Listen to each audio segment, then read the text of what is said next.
Okay? So they take the number of people that have actually voted, they know how many people are registered to vote, and the difference in here is the headroom they've got to play with. It's really simple, actually. It's not a complicated thing that they're doing. So what they try to do is they want the registered voters to be as much as possible. They can't have more registered voters than they have population, obviously, because that'd be a red flag.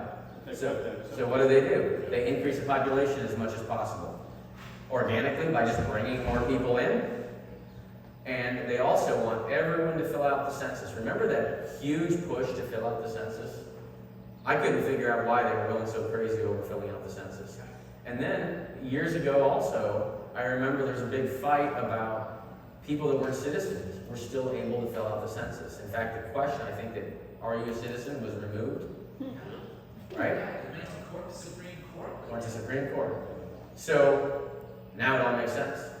They want the numbers up as high as possible for the population so they can stuff as many registered voters in those voter registration databases to give themselves massive headroom.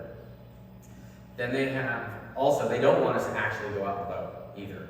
Because if we don't go vote and they bump up the registered voters, they have massive amounts of headroom to work with.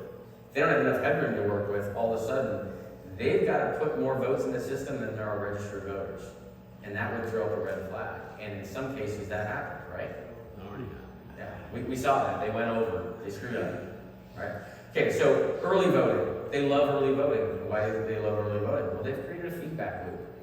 They are monitoring our election system, and they want to be able to monitor it from the very beginning all the way to the end so they can make adjustments as they go. If everyone came on the same day and voted, that would be a big problem for them because they would have no advanced information.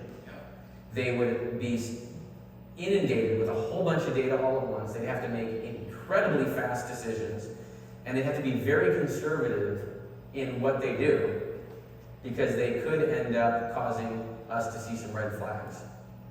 So they needed to spread this out so they had time to react, time to make these calculations, time to squeeze things into the system. So the early voting is great for them. The more people that vote early, they get a good idea of how many real votes there are, and they know exactly what they need to counteract those votes. So they love us to vote early. Don't vote early. Then mail-in ballot tracking. Remember that big push? You can now track your ballot. And all the citizens are like, this is great. We know that we voted. We get notifications, and they call us. We get text messages. The ballot tracking was not for us. The ballot tracking system is for them. So they know where our ballots are. Not for us. USPS also provides them great data. Because when we mail our ballots back in, they're tracking all those ballots. There's tracking numbers on those ballots, on those envelopes. So the USPS is also feeding this system. So they know where every ballot is.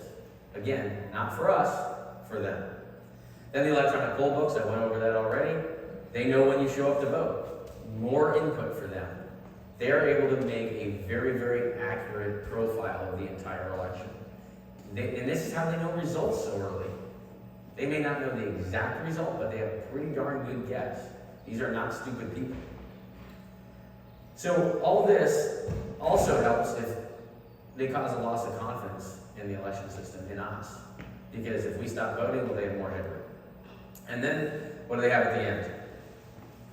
Well, they know what they need to hit by election night. And they can tell us that. But then, that has to show up in case we get our hands on the paper ballots, right? And they have to feed the electronic voting systems to match the results that they've told everyone. So sometimes they have days or weeks for ballots to keep showing up in the mail. That's their curing time. That's their cleanup. They give us the numbers, and then they feed the difference in. Because they know everything else. On election night, they get the totals. They know where they want to go, and they know where they told us. They know exactly what the numbers are on election night. All they do is subtract, and then make sure they feed that many into the system. And 2,000 mules showed us how they're doing it. That's one of the ways. And they can just throw it in the mail also, but the drop boxes are huge. And that was an easy way to catch them. So they've got two great ways to inject ballots into the system. They've got drop boxes, and they've got mail-in voting. And then they've got a signature verification system that's a joke. So they got free for all. They can do whatever they want.